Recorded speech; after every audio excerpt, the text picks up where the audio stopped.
This is the first episode of the new Liverpool Football Club podcast, which, you know, definitely lots of reasons for doing this, inspired by a lot of things.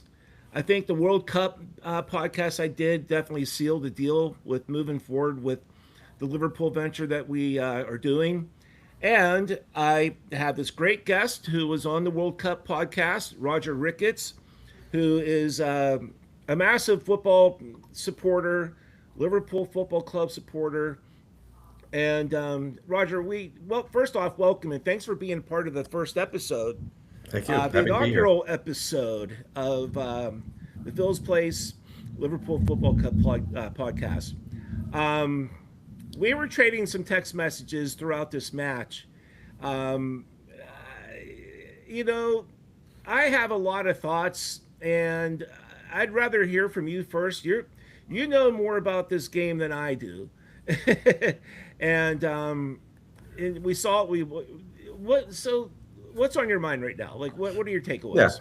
Okay. So I think I mean the sort of the words that come to my mind were uninspiring, lackluster.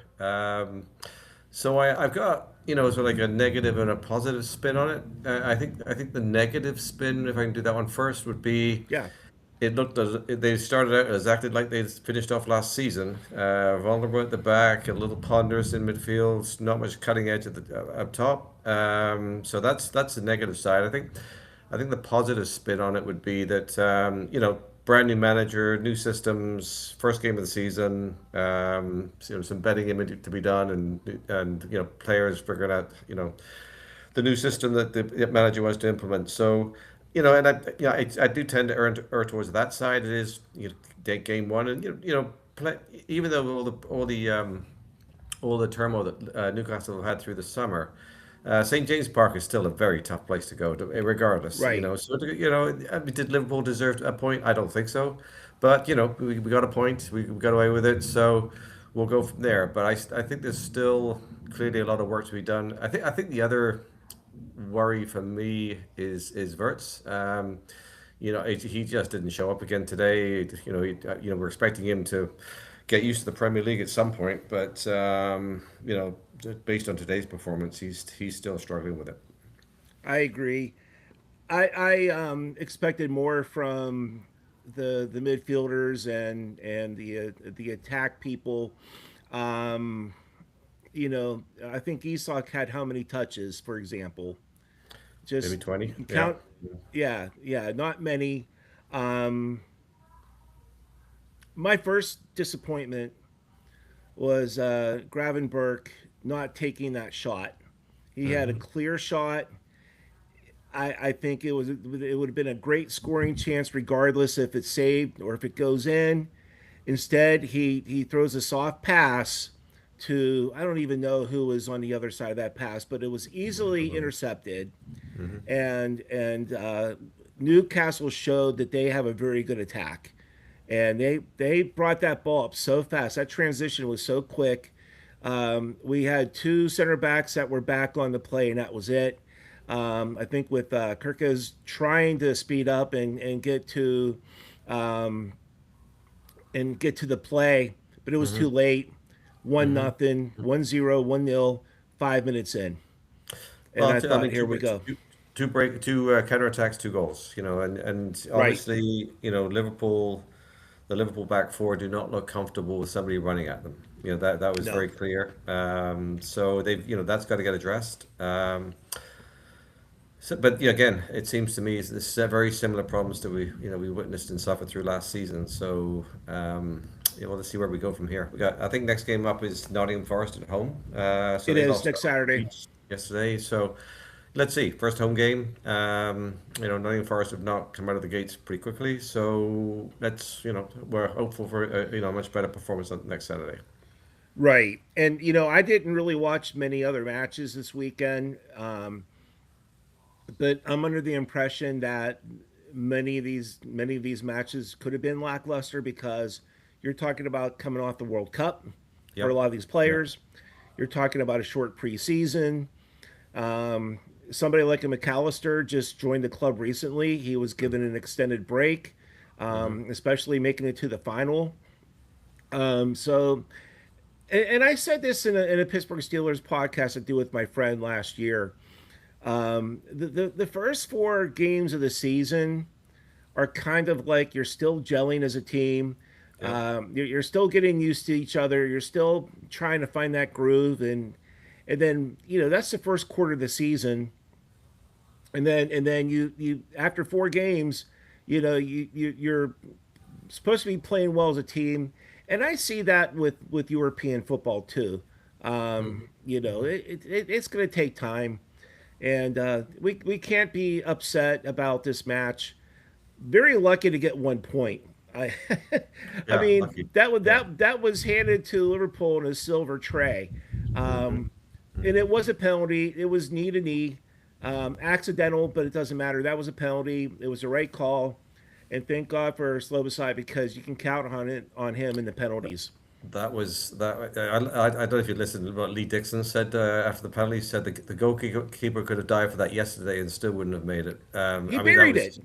yeah, it was the perfect penalty. I mean, absolutely. I mean, he's got to. Now Salah's gone. He's got to Right. be a penalty taker. When they were going through the setup of the penalty and everything, I was. Well, I actually mentioned to my wife, I wonder if they're going to get Isak to take it. I just thought, I'm glad they didn't. but no, I'm Uh, like, I mean, for everybody's sake, I think it's probably better he didn't take it. And quite frankly, if he However, did, he probably would have missed. So, well, you know, so it would have been great theater, I think, is to your point, hmm. without question. But Slobosai is your man to take the penalties, and he's the most trusted on that squad, in that Yeah, sense. yeah. I would be tempted to actually take to I mean, I think Van Dijk is starting to get a little long in the tooth now. I think they should be given the captaincy to Szoboszlai because he's clearly the team revolves around him. There's no doubt about it, and he's probably the most tenacious player we've got, and I think that they should build a team around him. Personally. I agree. I agree. I think he provides great leadership. It's a Hmm. shame he didn't have a chance to play in the World Cup this past summer, Yep. but Yep. good for Liverpool at the same time. But Hmm. say if Hungary had a very good team, he would have been the team captain without question, No and doubt. you get to see his leadership at a high level. And Hmm. also to your point on this subject, nothing against Van Dyke. I love him. He goes down as one of the top center backs in Liverpool history, but Yeah. he is getting older, and I'm not sure about his leadership skills. You look at the Netherlands, for example; they're showing in the World Cup. Hmm. They had a very good squad. Some of my friends thought they can get as far as the semifinals, and it didn't happen. You know, Right. and Right. Right. if you want to take leadership as one part of that piece of the pie, then I think you do. So, Hmm. Hmm. but I will definitely take this point, and I'm going to say this before I forget. It could be worse. We could have Harry Maguire on our squad. Did you see what he did yesterday? I did not. No, I did not see Oh that. my goodness! There was a corner. They're playing at Hull City, their first match in the Premier League in who knows how long. And in the set piece, Harry Maguire actually grappled his own player and held Really? him against going after the ball, a ball that would have been defended. And then, furthermore, after he realized he was grappling his own player, he stood there like a statue. Hull City scores. Wow. Yeah, Yes, and I didn't see the match. I read a little bit about it, but it seems like Carrick still got some work to do there. I think, so right, right. And just like I do with the Dallas Cowboys, I take solace whenever they lose. mhm. That's Right. the team I hate. Yeah, me too. Um, Yeah, yeah. in the You have to. NFL, If you love good, Liverpool, you gotta good. hate Manchester United. So yeah, That's my point. Yes, yeah, you're spot on. yeah, Spot yeah, on. yeah, yeah. So Substitutes. Substitutes. What did you think of Munoz? he was well. It's funny. I thought up until the penalty, I thought it's Hall, right? The Newcastle left back. I thought he owned him. I think Nunes we couldn't get past him, could go around him. I thought he owned him, and then they had the penalty deep in injury time. But okay, okay. Lots of energy and everything, but we'll see. For the young Welsh kid that came on, Yeah. um, Lots of industry, lots of energy. We'll see. It seemed like he was. I'm not sure if they were playing him in his natural position, but we'll see. I didn't get the set. Well, with one exception, I think when McAllister came on for Wirtz, Liverpool looked a lot better in midfield. Right. But the other two subs I thought were, I mean, Nuno's got the penalty, so that's great. But I didn't see them, changing the game or just swinging the game in Liverpool's favour at all. So we'll see. I mean, I still think the Liverpool squad itself is a bit thin. Hmm. So we'll, they need to before the window closes. They need to. I think they need to straighten. I just, really hope they get Barkley.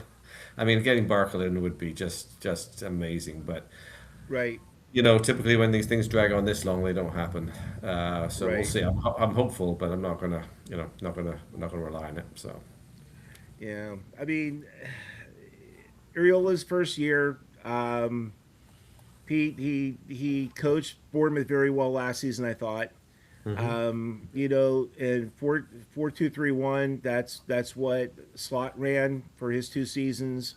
hmm But what do you see are his strengths and weaknesses as a new Liverpool manager?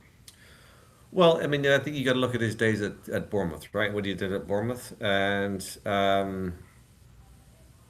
I mean, I think what he did at Bournemouth was absolutely amazing because they were typically always been a selling club. They've always sold their best players and never missed a beat. That's huge kudos to the manager there. And I think Bournemouth were always a terrific team to watch. They were very difficult to beat. They were great on the counter attack. But I watched Bournemouth today, and they were against Manchester City. They were unfortunate to lose. Hmm. They still look like a very impressive team. So I think for Areola, I mean, what he's done at Bournemouth is, given him the credentials. Yes, he's a good coach. But being a coach at Bournemouth and doing really well at Bournemouth is, there's not a lot of pressure in that job. Expectations, are limited.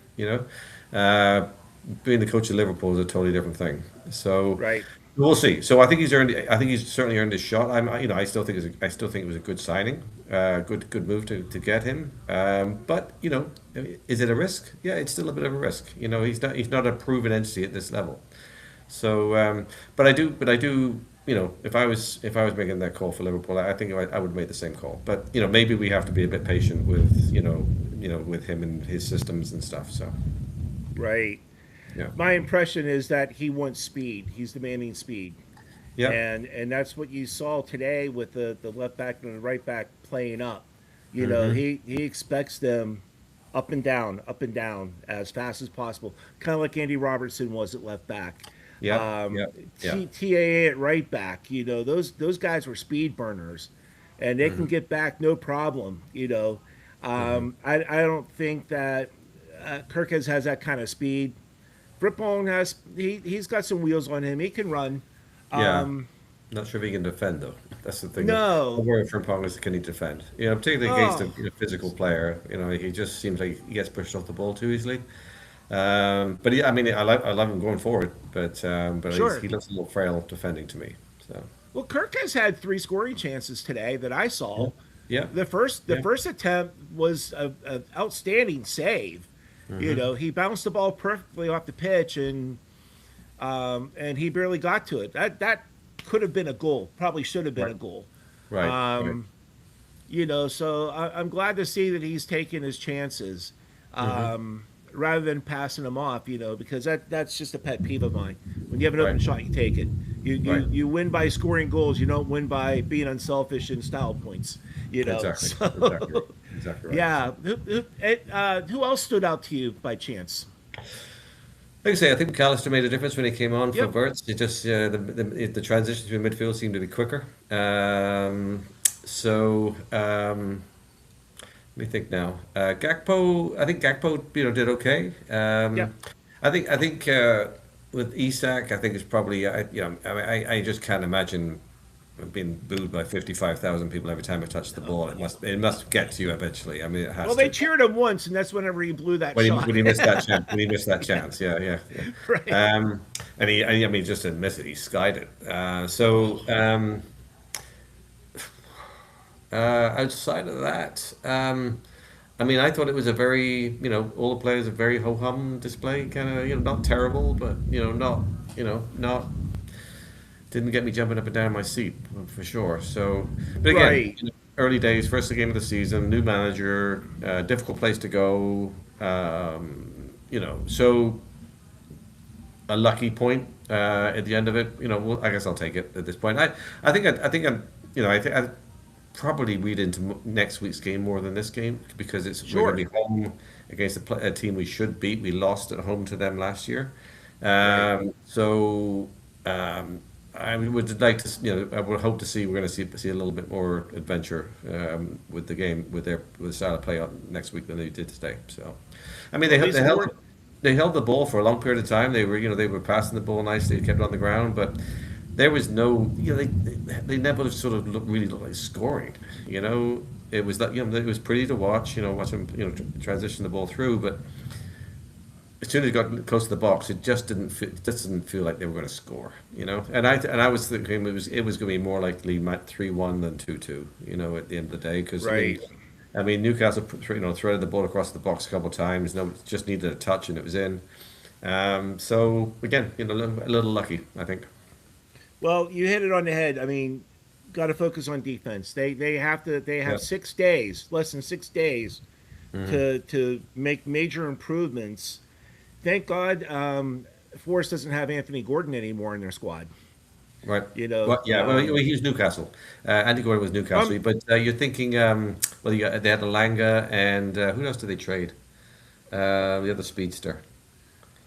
I can't remember now. yeah, you're But correct. I thought it. yeah, yeah. But I Forest are managed misread by that. Blaster now, so they're going to be organized, and we'll see. We'll see. So Right, right. Yeah, I misread that. My fault. yeah, yes. Um, but regardless, though, you know, once they can fix the defensive unit and have that proper communication with Allison, which Hmm. Virgil Van Dyke has already with Allison, but Right. to get the rest of these guys who are still relatively new to the team, they've got a lot of work to do, and I that's think they. definitely the weak point. I think they do, and I think the other big thing that's coming up for the thing that's coming up for Liverpool. If you don't see Verts doing something better than he's been doing, say in game after say 5-6 games, I think they've got a call to make. I Right. think they've got a call to make because okay, season one, no problem. He's seen a lot of really good players having to adjust to the Premier League, but he's had a full season now. Hmm. The fact they pulled him off, and again, Liverpool looked better when McAllister was on. Uh, Absolutely. so I think I can see that day coming. There maybe have to be unless something changes. There may be a big call having made on Verts. So I wouldn't want to Well, make that. we're going to be seeing McAllister start at some point anyway. I mean, Yeah, he yeah, didn't start sure. only because of all the time he put into this summer Hmm. with the World Cup and everything else, and but he'll be starting at some point sooner than later. Um, and another question I just thought of right now: how much are they missing Mo Salah, Hard to despite say. his One. ability?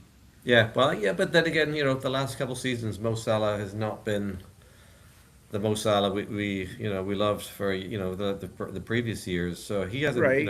particularly last season, he didn't do much. So, um, you know,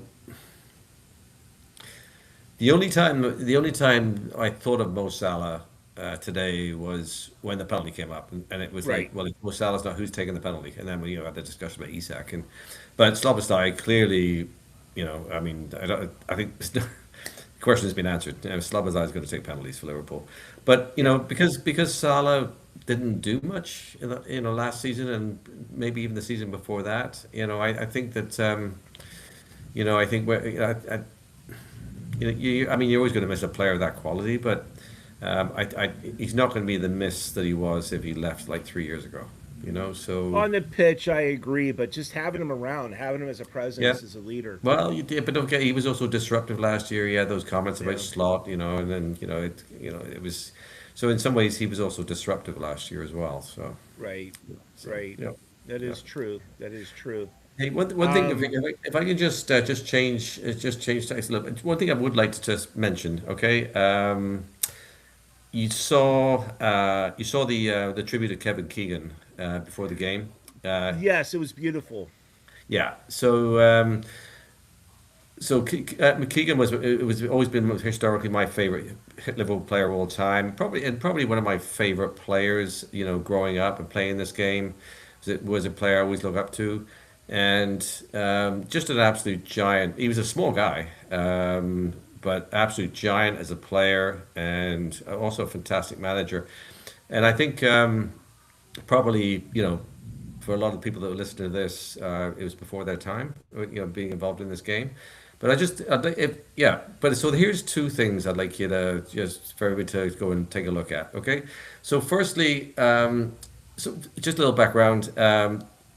In the 70s and 80s, the Champions League was called the European Cup. Hmm. So it was a totally different format. So if you want to see how good Kevin Keegan was as a player, look up his run in the '77 European Cup final against Borussia Mönchengladbach. He takes the ball on the halfway line, beats about six players, and is eventually taken down in the penalty box for a penalty for Liverpool to go 3-1 up. If you Wow. just Google that run, to this I day, will. it's Right. incredible. And then the other one is Okay. about if you Thank want to you. see what he was like as a manager. So he was managing this time. I can't remember the year now. He was managing Newcastle, and Newcastle were top of the Premier League, and Manchester United under Sir Alex Ferguson were right behind them, and Newcastle were bleeding points. Okay, so the pressure was really on Keegan. And if you just look up Kevin Keegan rant, Mm. okay, and you'll see just what how competitive he was. Um, Now in that season they eventually came second to United. So, Okay. but just check that run they made in the '77 European Cup final, and the Kevin Keegan rant. It's actually I watched it again today. I got to check it out. Yeah. Yeah. I mean, But I must admit when I watched today, I had a tear in my eye because I sure. remember when he played for Liverpool, it just every time he touched the ball, you knew something was going to happen. Right. He was one side of him that people. He was a great guy, lovely man off the pitch. I've seen that. I was watching Yeah, some clips about him off the pitch, but and he, he seemed like a but great, great person.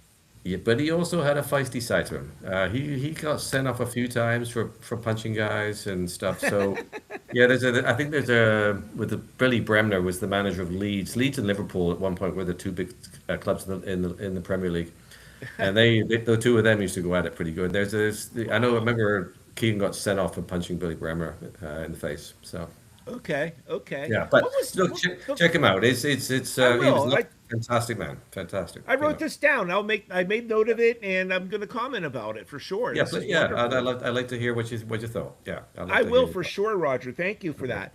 Yeah, of course. Before the Premier League, what was the top tier league called in England? It was actually Division One. I Okay. can't Okay. remember what year that was. I think some at mid. I want to say mid '90s. Um, Hmm. but it was Division One, Division Two, Division Three, Division Four. So it did. Okay. So they when they made it the Premier League, that's when they really started the marketing. I mean, Right. in those before the Premier League, the you know British football did a terrible job. They didn't market. They just didn't do any of it. Right. So with the Right. Premier League, what they did, and what they did was turn the Premier League into the world's best league. To get the global league. And there's from a money perspective, there's nothing even close in the game to the Premier League. No, there isn't. It's No, it's the no. best football on the planet. Yeah, And I do watch Bundesliga, La Liga, Serie A, and a little bit of League One. I mean, there's yeah, nothing tops the Premier League. And I've gotten to the point, Roger, where I'm watching Premier League football as much as I'm watching the NFL. Okay, Yep. Yeah. there's no question about that. I mean, I grew up playing the game of soccer. I always loved the game of soccer, but we didn't have an outlet. We had indoor soccer. That was like our outlet. Okay, the MISL, the Pittsburgh Spirit. Right. Fun Right. games to watch, but it's indoors. It's like playing hockey, but on carpet. Hmm. Um, but we didn't have any coverage of European soccer, South American soccer, even Mexican soccer. We had no Hmm. coverage of it in the United States until at least the 1990s, and Right. even then, it was at a minimum, an absolute minimum. And I think Manchester United were one of the first teams that was shown on a semi-regular basis, and that's why there's so many Man U fans in the United States. Just my opinion, Right. Right. okay? Right. Hmm. But I would watch as much as I could. In the '90s, I was in my 20s. I wasn't really home that much. Hmm. Um, and then, got married in '99, had our son in 2001, started watching a little more soccer. I caught on to Liverpool because, number one, the Beatles. Yeah. Right. um, and Liverpool's a very, very similar town to Pittsburgh, being an old industrial town like Pittsburgh was Yeah. with the Yeah. steel mill, the Yeah. steel mills and everything. So a Hmm. lot of similarities, and that's what drew me to Liverpool Football Club.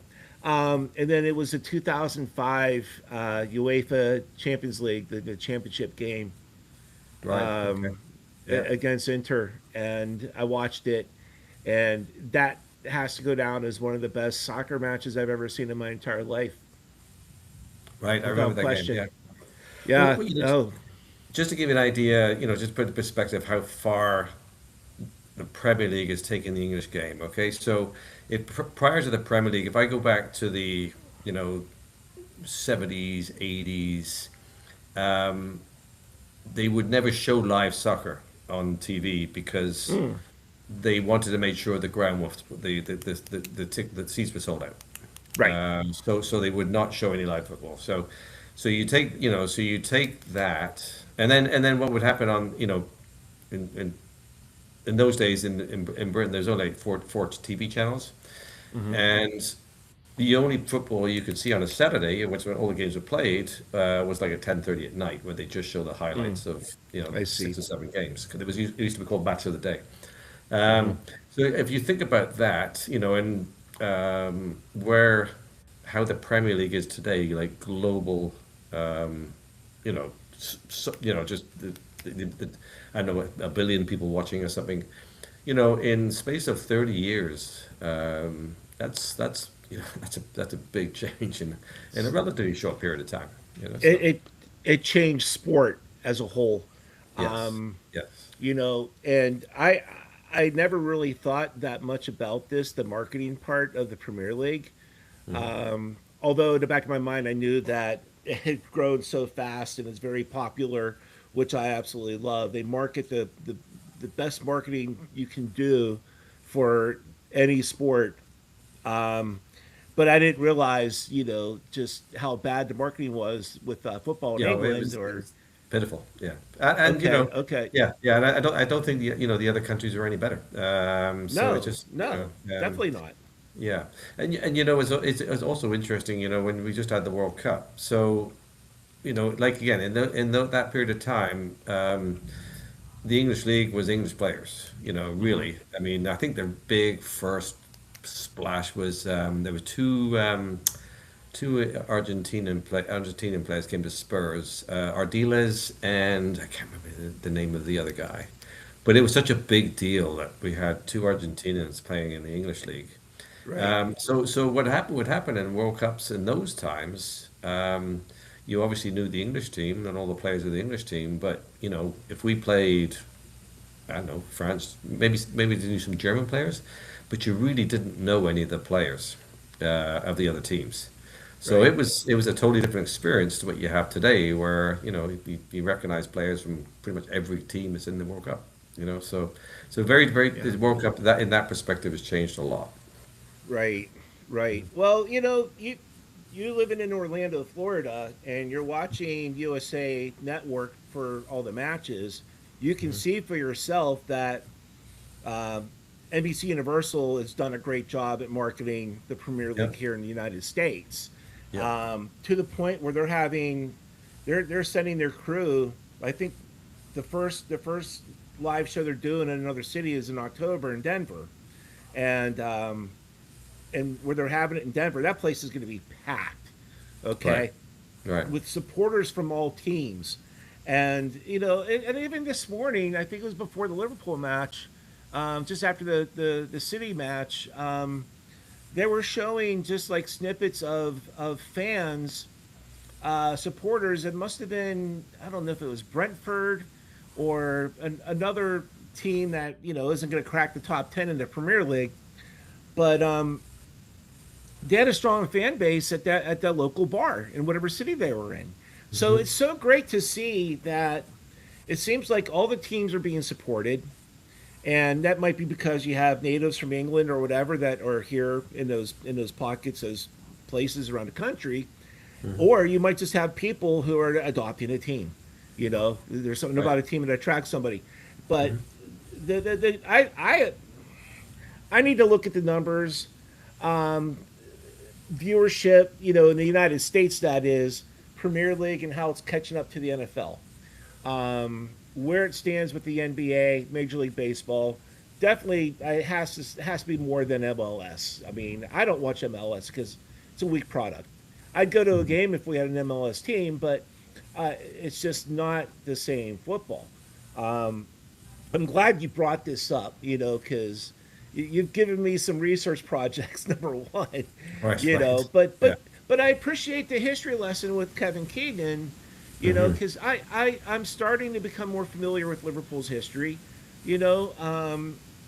and I was even thinking about this today. No matter how Areola does as manager for Liverpool Football Club, not everybody's going to be a Shankly, not everybody's going to be a Klopp, Right. or Yeah. any other Or manager Paisley. out Yeah. there. Yeah, Paisley, is who I was, Yeah. was Yeah, trying to Bob think of. Paisley, yeah.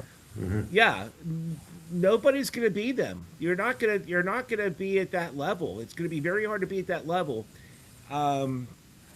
And it's a hard, like you said earlier, a lot of pressure, and I just they just have to show up and do their best job possible, as Yeah. as a manager, and that's it. Yeah, well, I think also the game has changed so much. I Yeah, think that the coach's job or manager's job, whatever you want to call them, has changed so much. I mean, the players are now all multimillionaires in their own right. yes, Um, you right, know, um, a lot more media coverage. They've got to do interviews, on a regular basis, and they have right, post game and stuff. So I think that the nature of the job has changed so much.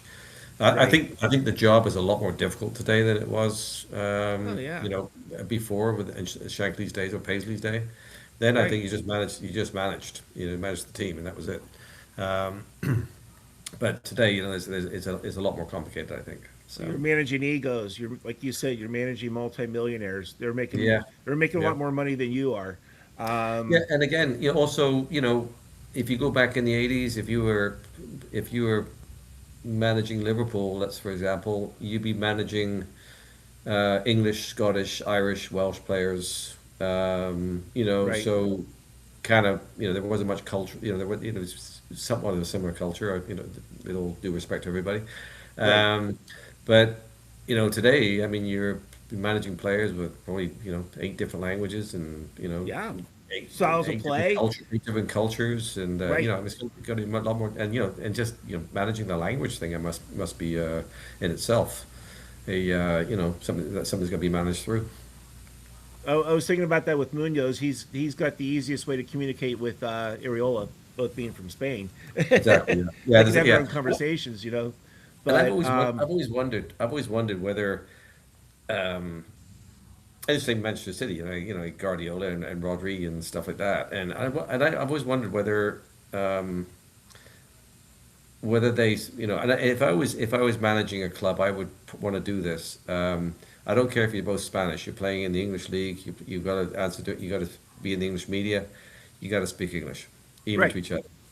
right, right, And I think if an English guy's playing in the Spanish league, two English guys playing in Spanish league, they should be speaking Spanish.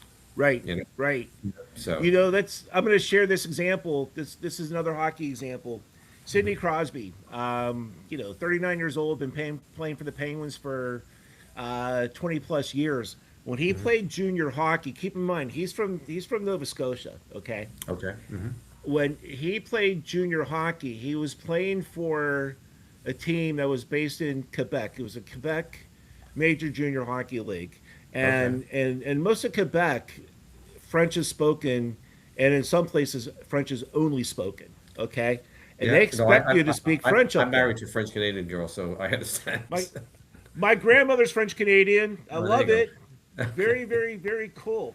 And Yeah, yeah, my grandmother was born outside of Montreal. Anyway, yeah, so Sidney Crosby took it upon himself to learn the French language, and he ended up becoming fluent. And he did his interviews in French. He spoke to his teammates in French. He had that respect for the yeah. culture within where he's living. And I don't know how much of you see that like with Major League Baseball because you have a lot of players from the Dominican Republic, Right. Puerto Rico, Mexico, etc. Yeah, And they have translators. Japanese players coming in, that's true. That's multiple true. Japanese players now playing, Korean players playing Major League Baseball. They all have their own translators and had them for almost years. So and I understand English is the hardest language to learn. Yeah, that's what I hear. Yeah, yeah. Yeah, Evgeny Malkin come from Russia. It took him years before he was doing interviews in English. So but I know what you're saying though, and there should be that attempt to, you know, adhere to what the proper culture is, what the real Right. culture is in that city or town or country, and Exactly. and make that attempt. I agree with you 100% on that. It has nothing to do not slighting anyone from other countries and Nope. maybe their lack of the knowledge of the English language, but it's just the proper thing to do. I Respect, totally agree. and you make yourself feel it more at home whenever you try to do that. Yeah, exactly. And So it's easy, yeah, it's easier on your family and everything. right. So yeah, but yeah, yeah. I'm not sure how how the clubs manage that, but that's it's what I would do if I was managing a club. So Right, right. Roger, any final thoughts? no, maybe just talk about the World Cup a little bit if we can. Just because the last time I think we spoke, it was before the England Norway game. Yes, it was. Did not go anywhere anything like what I expected it to. No. England were fortunate to get through Yes. that. And then the game of the tournament for me was the Mexico game. That was them. That was the English team were unbelievable. I mean, just incredible. That Right. night, Bellingham Right. was massive. And Hmm. there's been a lot being read about how we went out to Argentina. I honestly think if he I think hindsight's easy, but he should have subbed a bunch of. He should have brought on Mainu. He could have brought on Eze. He could have brought on a whole bunch of players and brought in Watkins and maintained the counterattack threat, which would have Right. kept Argentina in check. But he just, yeah, I just you weren't going to hold that team for 20 minutes. Yeah, The by just packing the defense, you were not going to hold them. And the I was only yeah. Go I was ahead. I'm watching. sorry. Yeah, yeah. I was watching my brother-in-law, my son-in-law, sorry, and when as soon as he's made those switches, we both looked at each other. We're going to lose. We're going to lose this. And sure enough, it was such a bad. Up to that point, I had a lot of time for Tuchel, and I'm just hoping that he learned from that and will not do the same thing again. Hopefully, we'll see. But having said all that, I don't think England would have beaten Spain if we got our only chance of beating Spain. I think if we had got to the final, was if we'd been managed to get into penalties.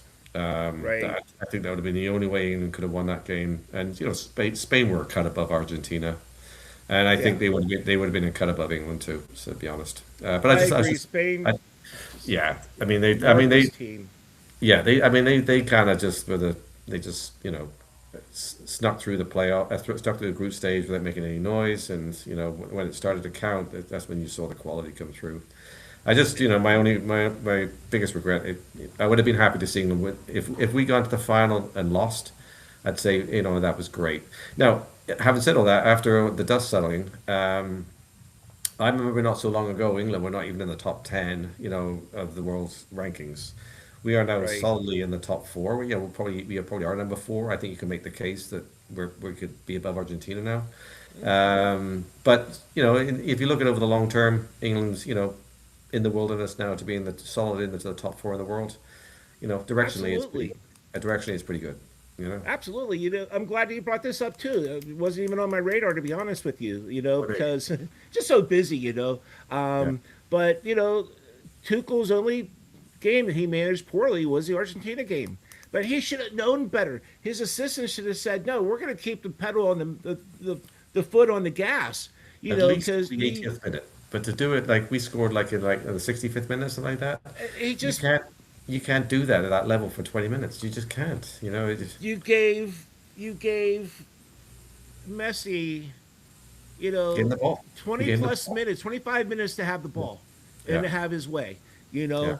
and he should have known better. That's how you keep the top players out, is Hmm. by keeping with your attack, keeping with what you started doing, and they were playing so well against Argentina all the way through, you know, and you can't blame Pickford, you can't blame No, no, you no, no. can't, and if it wasn't for Pickford, I don't even know how far England would have gone, because Yeah, that game against yeah, Mexico, he was unbelievable. yeah, yeah. Um, I agree. No, and yeah. No, you can't. but I don't think you can blame the players. I think technically it was a disaster what you did, right, um, and we paid the price. But I mean, we got next up to the Euros. It's in England, yes, so yes. we'll see. It's going to be great. It's going to be wonderful, and it gives England that opportunity, to win the Euro Cup in 2028. I can't even remember what 28, year it yeah, is right now. yeah, But what Tuchel did, what he was very smart at doing, is he did choose just about the right players to be on that squad. He got yeah. a lot of crap for his selection, and He you did. saw it He on. did. If you read social media, everybody was upset with him, everybody. But he took that team to the semifinals, Yeah, yeah, and and yeah, yeah, and I think because he had the right players. yeah, and I think I mean the other thing I think in that World Cup you've seen. Yeah, it's amazing when you think about it. There was discussion whether even to start Bellingham at the start of the World Cup. Yeah, Um, you know, I mean the making of him in this World Cup was he's proved himself as truly world class. So he yeah, he was a top three player, yeah, throughout the World yeah, Cup no, without no doubt, question. no doubt. There, Yeah, I mean, yeah. he may have been the first. He may have been number one, if you ask me. He certainly Um, would be in the top three or four. Yeah, no doubt about it. right, So that was right. great to see. But So kudos to England, yeah, we'll kudos see. to Tuchel, and kudos to Southgate for bridging Yeah, that gap. took England a But long way. it Yeah. did. But Southgate got it started. Tuchel's got to finish it in 2028. I totally agree. Yeah, yeah. I think of kind of perverse comfort in the fact that we wouldn't have beaten Spain anyway. So I I know. mean, but we could have gotten past Argentina if it had been managed better. Yeah. I think if he just kept the counter Right. attack That's threat what they had to do. alive, and like They I were say, doing a put great Watkins job of it. on, he'll chase everything down and just not just pack the box, switch out the midfield with fresh legs and that let them run anyway. Right. I could go on for hours about this. Sorry. Oh, I could too. I mean, I Yeah, was I was disappointed like everybody else was. yeah, yeah, Just in the decision that he made alone, I was disappointed. yeah, yeah, yeah. But well, Roger, thank you so much. You Yep. provided so much great information in this podcast, in this episode. Yeah, please Um, check out those two Keegan I things will. because it's a little bit of history there, and it'll bring a smile to your face. Oh, 77 for sure. European Cup against Borussia, they were 2-1 up, and the end of what Keegan does ends in a penalty to Liverpool, which puts them 3-1 up. So Okay, take a look. so let me just guess real quick. Douglas was on that squad. 77. Ooh, oh God, was that? I think yeah, Dalglish, Tommy Smith. Hmm. God, now you're talking. Wait, Russ wasn't there yet, was he? Russ wasn't there yet. who? That was before Russ time. Yeah. Oh Rush, yeah, Rush. yeah, Yeah, yeah. Ian Ian Rush. Rush. Yeah, before Ian Rush. Yeah. Yeah. Okay. Tommy Smith. Well, go take a look. I'll if I I look will. at I that will. clip again, I'll recognize the players. Next time I have you on, we'll talk. We should probably Uh, talk about those yeah, great Liverpool squads from the 70s and 80s, and actually, yeah, I'd love the to do that. Paisley Yeah, that'd be years, fun. the Shankly years, especially because Yeah, I want people to learn. This isn't just about, oh, that was a great game. A history yeah. lesson is so important. I did minor in history, so Well, perfect. I'll leave you with a great quote of Shankly. Okay, just then I'll Yes. sign off. So, the best quote Shankly ever said, "Football is not life and death. It's much more important than that." That's a direct Shankly quote. So, I love it. yeah, Oh man, I'm liking this guy even more and more now. So, there you go. Roger, salute. All right, Thank you so much. Have a my great pleasure. rest of your Enjoyed day. it. It sounds like the Thunder's gone, right? It's passed over by those things. Yeah, I think we're Okay, okay now. that's what I could hear, and that makes for good ambience in the podcast anyway. There you So, go. There you go. All right. all right, take care.